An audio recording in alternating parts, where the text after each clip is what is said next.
안녕하세요. 이지의 이지하게 그리스도인이 읽어보는 노자의 도덕경. 오늘은 도덕경 66장을 읽어보려고 합니다. 바로 읽어보겠습니다. 도덕경 66장입니다. 강과 바다가 모든 골짜기의 왕이 되는 것은 더 아래에 있기 때문이다. 그래서 모든 골짜기의 물이 흘러갈 수 있다. 그리하여 성인이 사람들 위에 오르려고 하면 반드시 그 말을 낮추고 사람들보다 앞서려고 하면 반드시 그 몸을 뒤로 뺀다.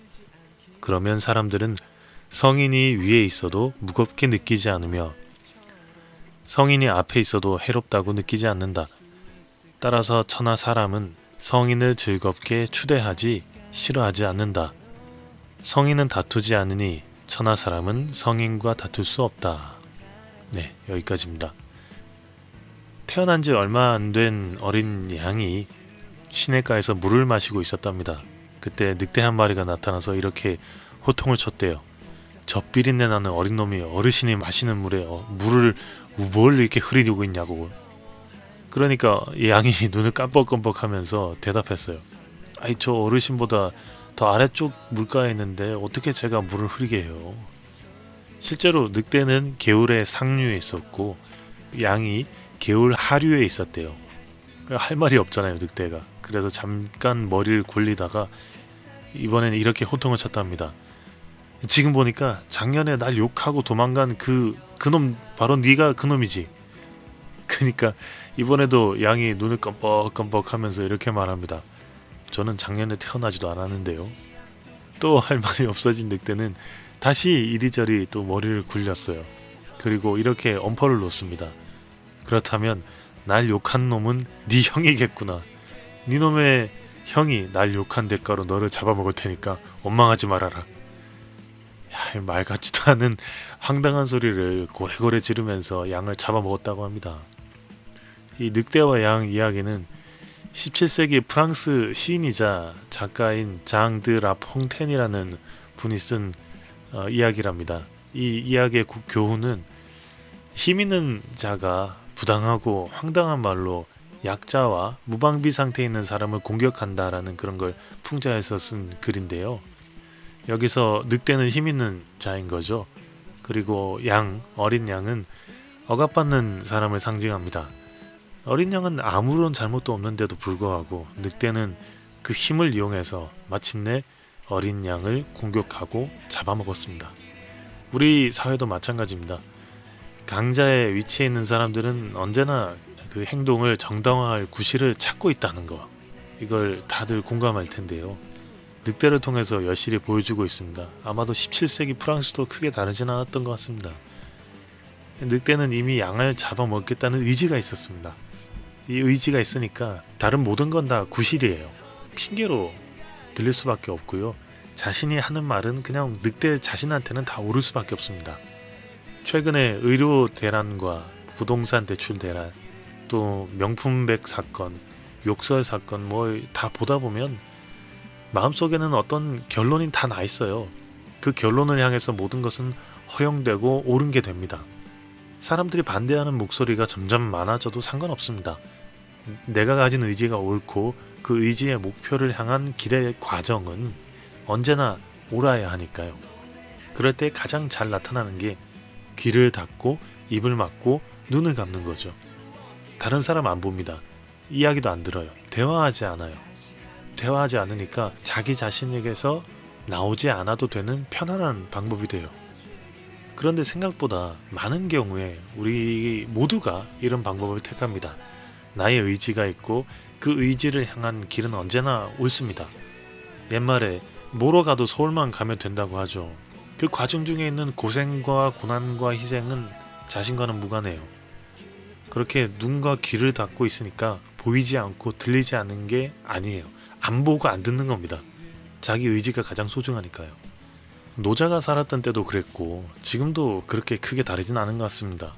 리더가 되기를 바란다는 거는 뭔가 지배하고 싶은 마음이 있는 거고요. 지배하고 싶은 마음이 있다는 거는 자기 마음대로 하고 싶다는 그런 바람이 있는 거일 텐데, 그때나 지금이나 이 사회적 분위기가 나 잘났어 하면서 능력을 과시하고 사람들이 따라오기를 바라고 자신을 추앙해 주기를 바랍니다. 높아지려고 하지 낮아지려는 사람은 없어요. 고귀해지고 싶지 누가 과연 천해지고 싶을까요? 사회적으로 천대받고 없어서 고생한 사람이 나중에 또 더 독한 법이지 않겠습니까? 근데 아이러니하게도 그러면서도 미덕이란 걸 또 살려둬요. 재밌죠? 겸손한 게 미덕이고 좋은 거라고 얘기합니다. 한편으로 생각하면은 지배 논리를 더 강화하기 위해서 사회적으로 가스라이팅을 하고 있는 건 아닌가 싶을 정도로 그런 정도로 생각이 들어요. 실제로 그게 사회적 가스라이팅이라고 하면서 개인의 의지와 자유를 더 강조하는 움직임도 있습니다. 그런데 또 사람들의 마음 한켠에는 미덕이 존재해요. 자신에게 또 베풀어지기를 바랍니다. 근데 또 자기는 안 그래요. 그러다 보니까 싸움 나는 거죠. 그런데 사실 미친 사람이 아니고서야 싸우고 싶어서 싸우는 사람이 누가 있을까요? 특히나 남녀관계를 생각해보면 그 남녀관계에서 그런 걸 많이 볼 수 있잖아요. 상대방을 최대한 이해를 해보고 싶은 게 사랑이라던데 이해를 하려면 상대방을 품어야 되죠. 근데 생각보다 우리의 인내심이 얕습니다. 금방 내 입장을 이해하지 못하고 내 마음을 알지 못하는 상대방을 원망하면서 답답해지고요. 아무리 참고 넘긴다고 해도요. 언젠가는 한계에 다다릅니다. 반드시 싸워요. 그래서 어떤 사람들은 야, 이해하려고 하면 안 된다. 왜냐하면 어차피 사람은 자기만의 색깔이 있고 모양이 있는데 이해를 하려고 상대방에게 맞추려고 하다 보면 자기가 상처받고 닳고 닳아가지고 자기가 보게 되는 손해를 반드시 보게 된다고요. 거기에 눈길이 간다고요. 그 계기로 자신이 해왔던 것들이 모두 희생이라고, 그리고 스스로에게 연민의식을 가지게 되고, 그러면 스스로에게 집중하게 되고 폭발을 하니까요. 그래서 차라리 적절한 선에서 선을 긋고 서로 넘어가지 않기로 협의하라고, 합의하라고 하기도 해요. 물론 이것도 굉장히 좋은 방법이겠습니다. 그렇지만 선을 긋고 상대방을 대한다. 이거는 관계의 깊이에 한계가 생기겠죠. 잘 있다가도 어느 순간에는 이 선이 신경 쓰이게 되고요. 그 선 때문에 서로에게 스트레스를 느낍니다. 주기도 하고. 그 스트레스가 쌓이면 어떻게 될까요? 결과는 불보듯 뻔합니다. 한편으로는 이해를 하지 말고 존중하라고 하는 말도 있어요. 마음에 드는 부분이 있으면 반드시 마음에 들지 않은 부분이 누구나 있는데 상대방은 원래 그런 사람이고 나는 그런 사람을 좋아하는 거고 있는 그대로 그냥 받아들이라고요. 최근에 이혼들이 굉장히 많아지고 있는데 이혼 소송을 전문으로 하는 그 이윤주 변호사라는 분이 한 예능 프로그램에 나와서 이렇게 얘기한 적이 있습니다. 무취향인 사람을 만나라고요. 무취향. 취향이 없다는 거죠. 근데 무취향이라고 해서 진짜 취향이 없는 사람을 만나라는 말은 아니고요. 취향이 없는 사람은 존재하지 않으니까요. 아무리 무던하고 둥글둥글한 사람이라도 반드시 한 가지쯤은 양보하지 않는 마지노선이 있죠. 취향을 좀 가지라는 말에도 무취향을 고집하는 게 그게 취향인 거예요. 무취향을 만나야 한다는 건 노자의 이야기를 따라 해석을 해보자면 무조건 상대방보다 앞서고 나서는 사람이 아닌 사람을 만나라는 이야기겠죠. 때로는 필요에 따라서 앞서는 게 필요할 때도 있고요. 그럴 때는 또 나서고, 다만 나서는데 생색은 내지 않고 또 일이 마무리되면 조용히 거기에서 떠나고 물러나는 사람이겠죠.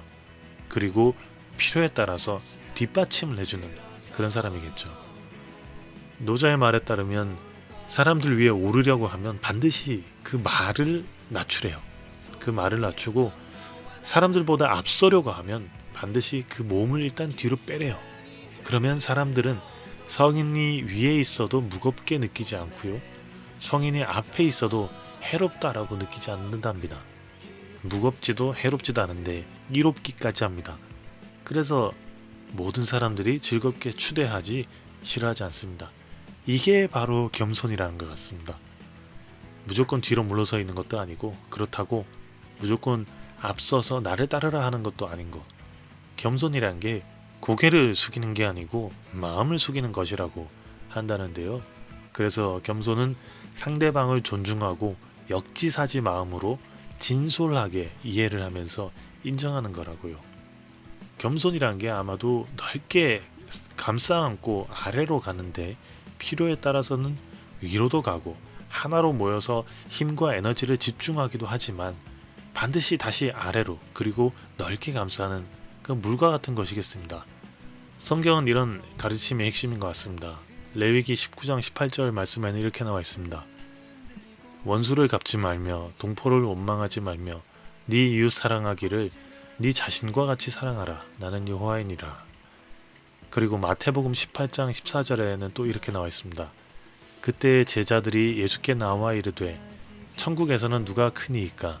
예수께서 한 어린아이를 불러 그들 가운데 세우시고 이르시되 진실로 너희에게 이르노니 너희가 돌이켜 어린아이들과 같이 되지 아니하면 결단코 천국에 들어가지 못하리라.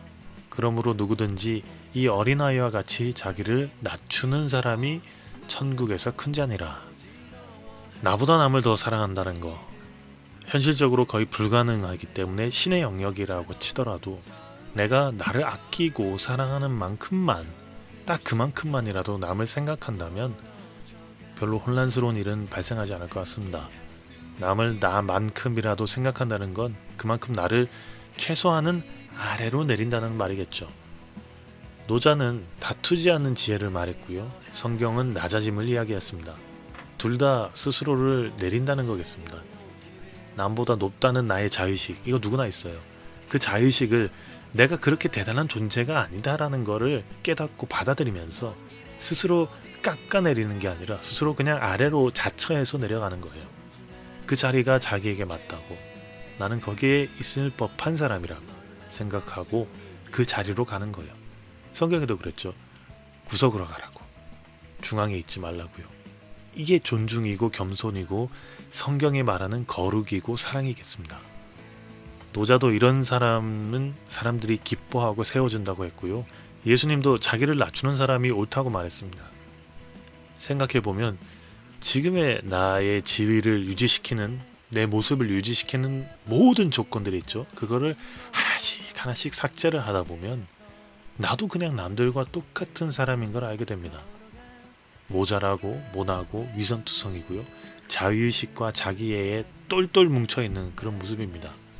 거기에서 우리 시작해야 됩니다. 거기가 내가 태어난 곳입니다. 그걸 알고 행동하고 말하면 이 지랄 같은 주변 사람들도 아마 조금씩 변하지 않겠습니까? 마지막으로 도덕경 66장을 다시 한번 읽어보면서 마무리하도록 하겠습니다. 강과 바다가 모든 골짜기의 왕이 되는 것은 더 아래에 있기 때문이다. 그래서 모든 골짜기의 물이 흘러갈 수 있다. 그리하여 성인이 사람들 위에 오르려고 하면 반드시 그 말을 낮추고 사람들보다 앞서려고 하면 반드시 그 몸을 뒤로 뺀다. 그러면 사람들은 성인이 위에 있어도 무겁게 느끼지 않으며 성인이 앞에 있어도 해롭다고 느끼지 않는다. 따라서 천하 사람은 성인을 즐겁게 추대하지 싫어하지 않는다. 성인은 다투지 않으니 천하 사람은 성인과 다툴 수 없다. 의료 대란을 보면서 의사의 입장, 국가의 입장 전부 다 각자의 당위성이 있고 합리성이 있습니다. 근데 제일 중요한 거는 환자들이죠. 아픈 사람이 치료를 받지 못한다는 것. 치료를 받지 못한다는 건 병원이나 국가가 제기능을 못한다는 얘기인데 서로 무슨 시스템이 어쩌고 의사 수가 어쩌고 그렇게 탓하는 자체가 문제이지 않을까 싶습니다. 자기 입장 생각하는 거니까요. 국가도 의사도 환자의 편에 더 서주셨으면 좋겠다라는 생각이 듭니다. 네, 여기까지입니다. 들어주셔서 감사합니다. 기억될 수 있기를, 그럴 수 있기를.